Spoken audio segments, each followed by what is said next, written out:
Hadirin yang berbahagia, perayaan Natal ini adalah momentum untuk merenungkan perjalanan hidup kita sebagai individu maupun sebagai bangsa. Mari kita jadikan kelahiran Sang Juru Selamat sebagai inspirasi untuk terus memperkuat iman, melayani sesama, dan mewujudkan perdamaian di tengah masyarakat. Saya mengajak kita semuanya tentunya untuk melanjutkan semangat Natal ini di dalam tindakan nyata. Salam saudara-saudara, berjumpa kembali bersama dengan saya di channel ini. Bagaimana kabar kita semua? Kiranya kabar kita selalu baik-baik saja dan terus diberkati oleh Tuhan Yesus Kristus. Amin. Video kali ini kita akan menonton video cuplikan yang sangat luar biasa. Bagaimana Menteri Agama menyampaikan pesan Natal, yaitu pesan perdamaian yang mengajarkan kepada umat supaya setia dalam memenuhi panggilan Tuhan dalam kehidupannya. Dan sebagai orang Kristen, sebagai orang-orang yang beragama, mari kita lakukan panggilan kita di negara kita tercinta, yaitu Negara Kesatuan Republik Indonesia. Seperti apa cuplikan? Langsung kita simak cuplikan berikut ini. Natal tahun ini ialah, marilah sekarang kita pergi ke Bethlehem. Bethlehem, kota kecil yang menjadi tempat kelahiran Yesus, melambangkan damai dan harapan baru. Tema ini membawa pesan tentang kesetiaan dan kesediaan di dalam mengikuti panggilan Tuhan. Tema ini sejalan dengan semangat Kementerian Agama untuk mendorong umat mengamalkan ajaran agamanya. Sebab semakin dekat umat dengan ajaran agamanya, maka dunia akan semakin damai dan rukun. Selamat malam, salam sejahtera untuk kita semuanya. Salam. Om Swastiastu, Namo Buddhaya, salam kebajikan.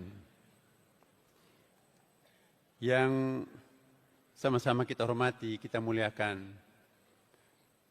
Bapak Presiden Republik Indonesia, Bapak Prabowo Subianto, yang sama-sama kita hormati, kita muliakan Bapak Wakil Presiden Republik Indonesia, Bapak Gibran Rakabuming Raka, yang kami hormati para pimpinan lembaga tinggi negara, para duta besar negara sahabat, para Menko dan para Ibu dan Bapak Menteri Kabinet Merah Putih, Ketua Presidium KWI Monsignor Antonius Subianto Bunyamin, Ketua PGI Pendeta Jack Levin First Manuputi, para Bapak Uskup seluruh Indonesia yang hadir secara daring, para tokoh agama dan tokoh masyarakat, seluruh umat Kristiani yang hadir baik secara luring dan daring, hadirin sekalian yang sama-sama berbahagia. Pertama-tama, marilah kita panjatkan puji dan syukur kehadirat Tuhan Yang Maha Kuasa atas limpahan rahmat dan kasih-Nya, sehingga kita semua dapat berkumpul pada perayaan Natal Nasional tahun 2024 di Indonesia, Arena Jakarta. Tema Natal tahun ini ialah, marilah sekarang kita pergi ke Bethlehem. Bethlehem, kota kecil yang menjadi tempat kelahiran Yesus, melambangkan damai dan harapan baru. Tema ini membawa pesan tentang kesetiaan dan kesediaan di dalam mengikuti panggilan Tuhan. Tema ini sejalan dengan semangat Kementerian Agama untuk mendorong umat mengamalkan ajaran agamanya. Sebab semakin dekat umat dengan ajaran agamanya, maka dunia akan semakin damai dan rukun. Sebaliknya tentunya, semakin berjarak antara umat dan ajaran agamanya, maka banyak resiko kerusakan baik manusia dan alam raya yang akan terjadi. Hadirin yang berbahagia, Natal tahun ini bukan sekedar perayaan spiritual, tetapi juga momentum untuk mengukuhkan nilai-nilai persatuan dan toleransi di dalam keberagamaan bangsa kita. Indonesia adalah rumah besar bagi berbagai suku, agama, dan budaya yang menjadi kekayaan luar biasa. Natal menjadi pengingat bahwa kedamaian dan kasih Kristus tidak mengenal batas perbedaan.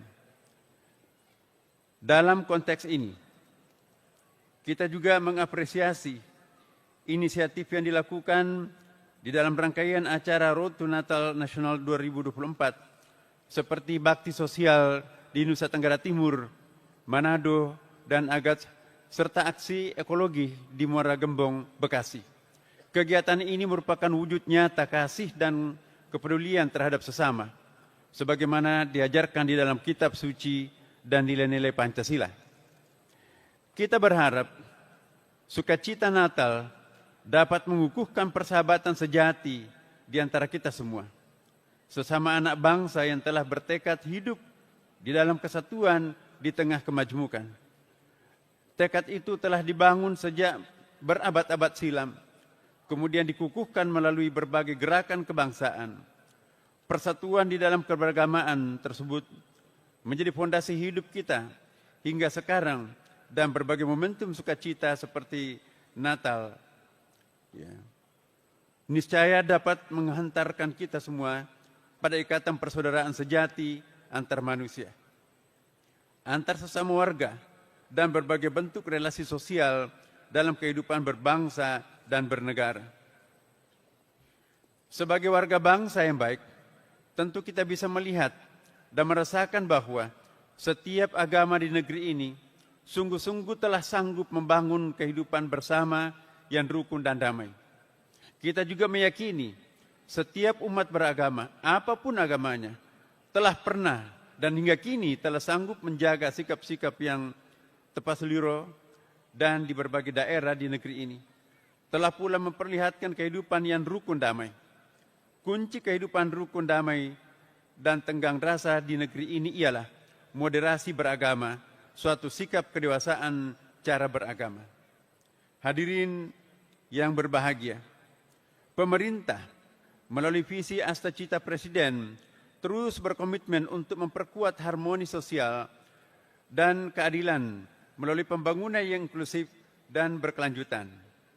Deklarasi Istiqlal yang ditandatangani bersama oleh Paus Fransiskus dan Imam Besar Masjid Istiqlal Jakarta menjadi landasan penting bagi penguatan dialog antar umat beragama. Nilai-nilai ini menegaskan pentingnya kerjasama antara negara dan umat beragama dalam menghadirkan damai sejahtera bagi seluruh rakyat Indonesia. Ensiklik Laudato Si yang disampaikan oleh Paus Fransiskus juga sejalan dengan visi kita di dalam menjaga lingkungan sebagai rumah bersama. Kita diajak untuk bertanggung jawab atas kelestarian alam demi generasi mendatang yang menjadi bagian daripada misi keadilan sosial. Hadirin yang berbahagia, perayaan Natal ini adalah momentum untuk merenungkan perjalanan hidup kita sebagai individu maupun sebagai bangsa. Mari kita jadikan kelahiran Sang Juru Selamat sebagai inspirasi untuk terus memperkuat iman, melayani sesama, dan mewujudkan perdamaian di tengah masyarakat. Saya mengajak kita semuanya tentunya untuk melanjutkan semangat Natal ini di dalam tindakan nyata. Bekerja sama lintas sektor dan lintas agama, kita dapat menciptakan Indonesia yang damai, makmur, dan berkeadilan sebagaimana yang dicita-citakan oleh para pendiri bangsa. Marilah kita jadikan perayaan Natal 2024 ini sebagai momentum untuk membumikan ajaran agama dalam semangat cinta kasih kemanusiaan. Cinta kasih akan membawa kedamaian dan kerukunan yang menjadi prasyarat pembangunan. Ini adalah kontribusi besar umat beragama bagi kemajuan Indonesia. Akhirnya, kepada umat Kristiani di seluruh penjuru tanah air, izinkan saya mengucapkan selamat Natal Tahun Baru 2024 dan semoga damai, sukacita, dan kasih Tuhan senantiasa menyertai kita semuanya. Wassalamualaikum warahmatullahi wabarakatuh. Om Santi Santi Om. Salam kebajikan. Terima kasih. Ketika kau mengatakan selamat Natal, maka ada 3 konsekuensi. Pertama, kau sudah mengatakan Isa lahir 25 Desember, padahal dia tidak lahir 25 Desember. Selamat Natal, berarti kau sama mengatakan bahwa Isa mati di palang salib, padahal Quran mengatakan wa ma salabuhu wa ma qataluhu walakin syubbiha lahum. Dia tak mati di palang salib. yang mati di padang salib adalah Yudas Iskariot. 3, ketika kau mengatakan selamat Natal, berarti sama artinya dengan kau mengatakan Isa adalah anak Tuhan, anak Allah, Allah Bapa, Rohul Kudus. Haleluya. Saudara, itulah dia video cuplikan yang baru saja kita tonton tadi videonya. Ketika Menteri Agama tadi mengucapkan Yesus itu adalah juru selamat, apakah beliau menjadi murtad?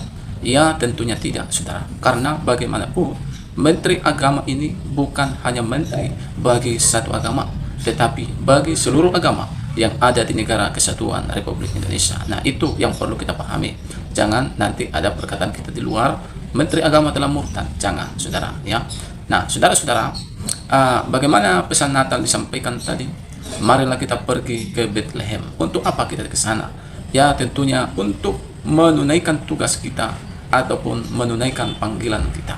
Nah, Bapak Ibu, siapapun kita adalah orang-orang yang dipanggil oleh Tuhan. Untuk apa? Supaya kita menjadi alat kemuliaan bagi namanya. Jadi kiranya di hari Natal dan juga menjelang tahun baru ini, khususnya di tahun 2025, mari kita kerjakan panggilan kita untuk menjadi kemuliaan bagi Tuhan di negara kesatuan Republik Indonesia. Apapun agama kita, apapun suku, apapun ras kita, mari kita lakukan tugas ini dengan baik. Karena tugas ini diberikan oleh Yesus Kristus yang adalah Tuhan dan Juru Selamat. Khususnya di negara ini, apa saat ini yang menjadi jabatan kita, apa saat ini yang menjadi pekerjaan kita, mari lakukan dengan takut akan Tuhan. Mari lakukan dengan kasih. Mari lakukan dengan ketulusan. Nah, itu yang perlu kita lakukan. Karena dalam memuliakan Tuhan, ya tentunya banyak cara lewat tangan kita yang mengerjakannya dengan sungguh-sungguh, dengan tulus. Lewat perkataan kita, perkataan yang memberkati, perkataan yang tulus, perkataan yang jujur, itu adalah sesuatu yang membuat kita memuliakan Tuhan di negara kesatuan Republik Indonesia. Artinya apa? Kita harus bermanfaat di negara ini. Kita harus jadi berkat di negara ini. Apapun status kita.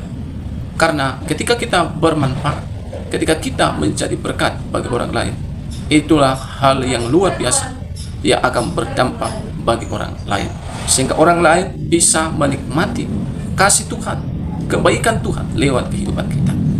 Khususnya bagaimana perintah Tuhan mengatakan, kasihilah sesama manusia seperti mengasihi dirimu sendiri. Bapak Ibu, ketika kita melakukan tugas ini, ya, itu artinya kita sudah memuliakan Tuhan. Bagaimana mengasihi sesama seperti mengasihi diri sendiri? Artinya apa? Yang pertama, katakan seperti orang-orang Kristen yang selama ini sering mereka dibubarkan ibadahnya. Mereka sering diganggu beribadah. Kalau kita mengasihi diri sendiri, maka kita harus mengasihi orang lain. Kita berpikir, kalau misalnya hal itu terjadi kepada saya, bagaimana perasaan saya? Jadi kita harus berpikir dan merasakan dulu apakah sakit. Kalau sakit, jangan lakukan. Kalau saudara telah tahu bahwa mengganggu orang beribadah, membubarkan ibadah itu sakit, maka jangan lakukan bagi orang lain. Karena ketika engkau melakukannya, maka engkau sudah melanggar perintah Tuhan yang mengatakan, kasihilah sesama manusia seperti mengasihi dirimu sendiri. Nah, itu perlu kita lakukan. Yang kedua adalah perintah Tuhan, kasihilah Tuhan Allah. Bapak Ibu, dengan apa kita mengasihi Tuhan Allah kita? Yaitu tentunya dengan kehidupan kita yang benar sepanjang kita ada di dunia ini. Kita yang bekerja dalam pemerintahan, semoga tidak ada lagi korupsi. Itu artinya engkau takut akan Tuhan dan mengasihi Tuhan. Dan kita juga berharap, Bapak Ibu, dengan mengasihi Tuhan, kita juga suka dan rajin beribadah dan rajin mencari Tuhan. Itu sebabnya kita berharap jangan lagi ada gangguan-gangguan dalam beribadah kepada agama siapapun, karena itu adalah perintah Tuhan yang terutama. Perintah Tuhan yang kedua, kasihi sesama manusia. Nah, Bapak Ibu, mungkin hanya ini yang bisa saya sampaikan. Kiranya pesan Natal yang saya sampaikan ini boleh memberkati kita, boleh membuat kita menjadi terang, menjadi berkat di tengah-tengah dunia yang penuh dengan kegelapan. Dengan kehadiran kita sebagai anak-anak Tuhan, biarlah kegelapan disingkirkan dari negara kesatuan Republik Indonesia. Tuhan memberkati. Selamat Hari Natal dan Tahun Baru. Shalom.